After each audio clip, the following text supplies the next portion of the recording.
السلام علیکم ورحمۃ اللہ وبرکاتہ. اعوذ باللہ من الشیطان الرجیم. بسم اللہ الرحمن الرحیم. وهذا صراط ربک مستقیما قد فصلنا الآیات لقوم یذکرون لهم دار السلام عند ربهم وهو ولیهم بما كانوا يعملون. اور اے محمد صلی اللہ علیہ وسلم، یہ آپ کے رب کا سیدھا رستہ ہے. ہم نے ان لوگوں کے لیے آیتوں کو کھول کھول کر کے بیان کر دیا ہے جو نصیحت حاصل کرتے ہیں. ان کے لیے ان کے رب کے یہاں سلامتی کا گھر ہے، اور ان کاموں کی وجہ سے جو وہ کرتے رہے اللہ تبارک و تعالیٰ ان کا سرپرست ہے، ان کا دوست ہے.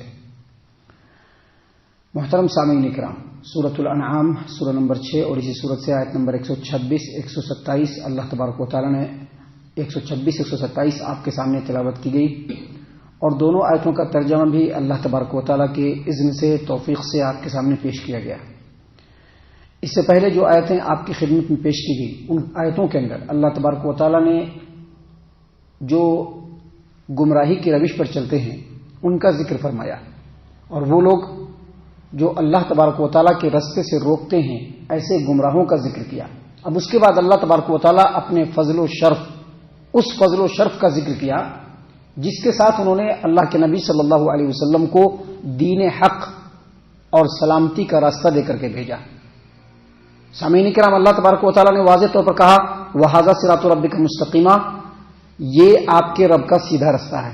یہ آپ کے رب کا سیدھا رستہ ہے. یہ آپ کے رب کا سیدھا رستہ ہے. اس پر آپ غور و فکر کریں گے تو کئی باتیں معلوم ہوگی جس پر ہم ابھی تھوڑی دیر میں گفتگو کر رہے ہیں.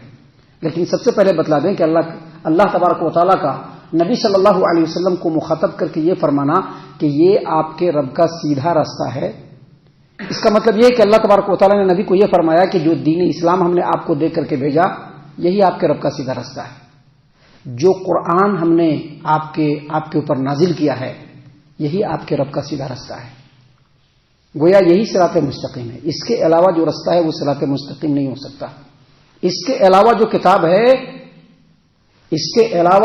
ہے وہ صراط مستقیم نہیں ہو سکتا. یہ جو اللہ تبارک و تعالیٰ نے محمد صلی اللہ علیہ وسلم پر نازل فرمایا یہی صراط مستقیم ہے. دین اسلام جو ہے وہی صراط مستقیم ہے. اگر کوئی دین اسلام کو چھوڑ کر کے اور راستہ چلتا ہے وہ گمراہی کا راستہ ہے. اگر قرآن کریم کو چھوڑ کر کے کسی اور کتاب کے ذریعے سے لوگوں کو دین کی طرف بلانے کی دعوت دیتا ہے وہ گمراہی کی دعوت دیتا ہے، وہ دین کی دعوت نہیں دیتا ہے. ہمارے پیارے رسول صلی اللہ علیہ وسلم جب حجۃ الوداع میں گئے آخری حج میں تو اپنی امت کے لوگوں کو بہت ساری وصیتیں، بہت ساری نصیحتیں کی. ان وصیتوں اور نصیحتوں میں ایک نصیحت نبی صلی اللہ علیہ وسلم نے یہ بھی کی کہ لوگوں، میں تمہارے درمیان دو چیزیں چھوڑ کر کے جا رہا ہوں. ان دو چیزوں کو مضبوطی سے پکڑے رہو گے تبھی تم صراط مستقیم پر قائم رہو گے، کبھی بھی گمراہ نہیں ہوگے. اور وہ دو چیزیں کیا ہے؟ ایک اللہ کی کتاب ہے اور دوسرا اس کے نبی صلی اللہ علیہ وسلم کی سنت. اس سے یہ بھی پتہ چلا کہ اللہ تبارک و تعالیٰ نے پیارے رسول صلی اللہ علیہ وسلم کو دو چیزیں دی ہے. ایک یہ قرآن کریم، اور دوسرا نبی نے اپنی زبان سے جو لوگوں کو تعلیم دیا وہ نبی نے اپنی طرف سے نہیں دیا بلکہ اللہ تبارک و تعالیٰ نے اپنے نبی کے اوپر نازل فرمایا. اس سے یہی پتہ چلا کہ صراط مستقیم صرف ایک ہے. اللہ نے کیا فرمایا؟ وَهَذَا صِرَاطُ رَبِّكَ مُسْتَقِيمًا، یہ آپ کے رب کا سیدھا رستہ ہے. یہ نہیں کہا کہ یہ آپ کے رب کے چار رستے ہیں. لوگوں نے چار رستے بنا لیے، یہ اس امام کا رستہ، یہ اس امام کا رستہ، یہ اس امام کا رستہ، یہ اس امام کا رستہ. ان چاروں میں سے جس کو تم لے لو تمہاری مرضی ہے. اللہ تعالیٰ کا کیا بھی کام نہیں ہے اور محمد صلی اللہ علیہ وسلم کو بیکار بھیجا گیا. سیدھی سی بات، اس کا کٹ اور اس کے اوپر رد دنیا کا کوئی بھی کر کے دکھلا دے مجھ کو. دنیا کا کوئی بھی عالم مجھ کو کہہ دے کہ اللہ تعالیٰ نے قرآن کریم کے کسی بھی آیت میں یہ کہا ہے کہ مسلمانوں کا چار مسلک ہے.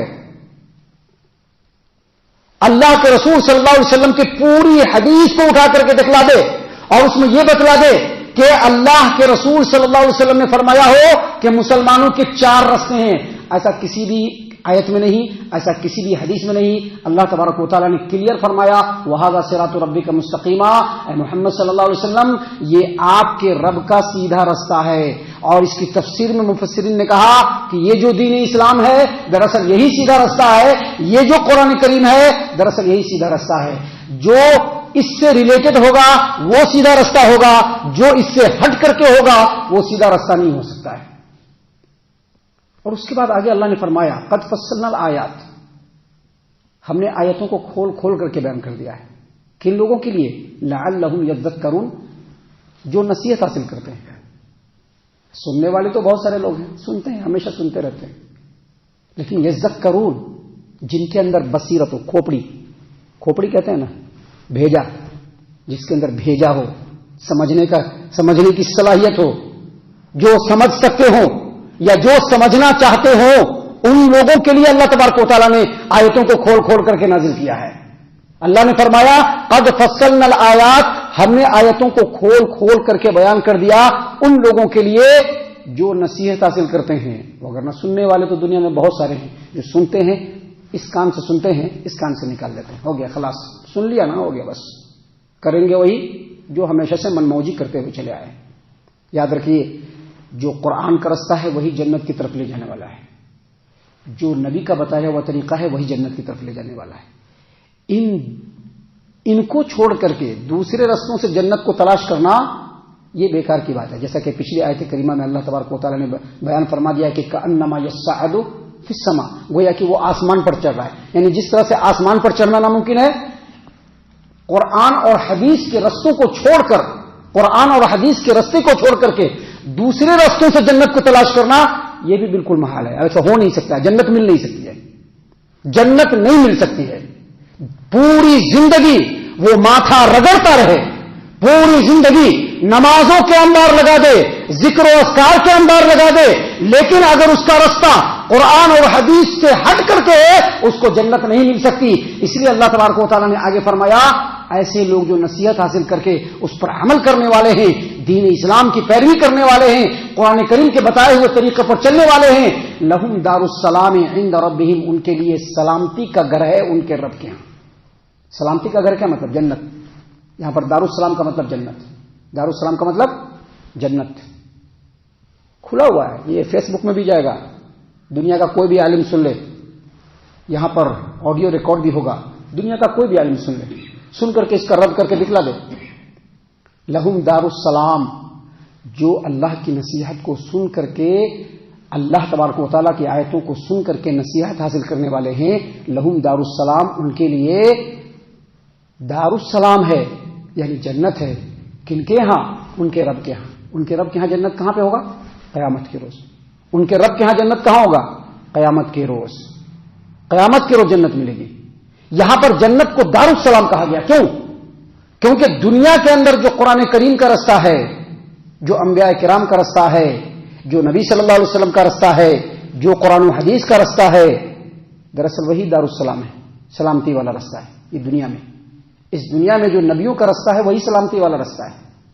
لوگ جو ہے اماموں کے رستے کو اختیار کرتے ہیں, پیروں کے رستوں کو اختیار کرتے ہیں. ٹھیک ہے بھائی, امام اور پیر کا رستہ اگر قرآن کا رستہ ہے جس کو تم نے بتلایا ہے امام کا رستہ, حالانکہ امام صاحب ایسا نہیں بتلا کے گئے.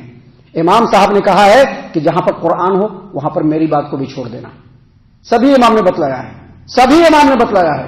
امام ابو حنیفہ نے بھی بتلایا ہے, امام مالک نے بھی بتلایا ہے, امام شافعی نے بھی بتلایا ہے, امام احمد بن حنبل نے بھی بتلایا ہے کہ جب قرآن کی بات آ جائے وہاں پر میری بات کو چھوڑ دینا, جب حدیث کی بات آ جائے وہاں پر میری بات نہیں لینا. سب کی بات کو لے بھی سکتے ہو, سب کی بات کو ٹھکرا بھی سکتے ہو, لیکن اللہ کی بات کو نہیں ٹھکرا سکتے, نبی کی بات کو نہیں ٹھکرا سکتے, کیونکہ وہی صراط مستقیم ہے. تو جو نبیوں کا رستہ ہے وہ سلامتی والا ہے. تو چونکہ اللہ تبارک و تعالیٰ نے ان لوگوں کو جو سنتے ہیں, سن کر کے سمجھنے کی کوشش کرتے ہیں اور اس پر عمل کرنے کی کوشش کرتے ہیں, ان کے لیے جس طرح سے آخرت میں دار السلام ہے, دنیا میں بھی اللہ تبارک و تعالیٰ نے ان کو پگڈنڈیوں سے بچا لیا, گمراہیوں سے بچا لیا اور صراط مستقیم پر گامزن کر دیا. اس لیے آخرت میں بھی ان کو کیا ملے گا؟ دار السلام ملے گا. اللہ نے فرمایا لہم دار السلام عند ربہم, ان کے لیے سلامتی کا گھر ہے ان کے رب کے ہاں. وَهُوَ وَلِيُّهُمْ بِمَا كَانُوا يَعْمَلُونَ, اور وہ جو نیک عمل کرتے رہے ان کے بدلے میں اللہ ان کا سرپرست دنیا میں بھی اور آخرت میں بھی. آخرت میں بھی مددگار, دنیا میں بھی مددگار. آج یاد رکھیے, آج اگر آپ نیک عمل کرتے ہیں, آج اگر ہم نیک عمل کرتے ہیں, قرآن و حدیث والا عمل کرتے ہیں, نبی کے بتائے ہوئے طریقے پر عمل کرتے ہیں, اللہ ہمارا حامی اور مددگار ہوگا. اللہ کے رسول صلی اللہ علیہ وسلم نے خود کہا, احفظ اللہ یحفظ کا, اللہ تبارک و تعالیٰ کے دین کی حفاظت کرو, اللہ تمہاری حفاظت کرے گا. احفظ اللہ تجدہ تجاہک, اللہ کے دین کی حفاظت کرو, اللہ تمہاری مدد میں ہمیشہ سامنے رہے گا. لیکن شرط کیا ہے؟ قرآن و حدیث والا عمل ہونا چاہیے, کوئی دوسرا عمل نہیں ہونا چاہیے. سامعین کرام, اس صورت کریمہ میں ابھی اور بھی بہت ساری نصیحتوں کی باتیں ہیں جو اللہ تبارک و تعالیٰ نے خالص ہمارے لیے نازل فرمائی, جس کو انشاءاللہ کل اور کل کے بعد کے درسوں میں ہم آپ کے سامنے پیش کرنے والے ہیں. اللہ تعالیٰ سے دعا ہے کہ اللہ تعالیٰ ہم تمام کو ان تمام باتوں کے اوپر خوب غور و فکر اور تدبر کرنے کے ساتھ ساتھ ان باتوں کے اوپر عمل کرنے کی بھی توفیق عنایت فرمائے, آمین. اللہ تعالیٰ ہم تمام کو صحیح معنوں میں پکا سچا مومن مسلمان بنائے, اللہ اور اس کے رسول صلی اللہ علیہ وسلم کی اطاعت و فرما برداری کرنے والا بنائے, صحابہ کرام رضی اللہ عنہم کے طریقے پر چلنے والا بنائے, جنت الفردوس میں جگہ عطا فرمائے. اے اللہ ہم تمام کو جہنم سے پناہ دے, اے رب العالمین ہم تمام کو جہنم سے پناہ دے, اے مالک الملک ہم تمام کو جہنم سے پناہ دے, آمین یا رب العالمین. وما علینا الا البلاغ المبین. الذي نزل الفرقان على عبده ليكون للعالمين نذيرا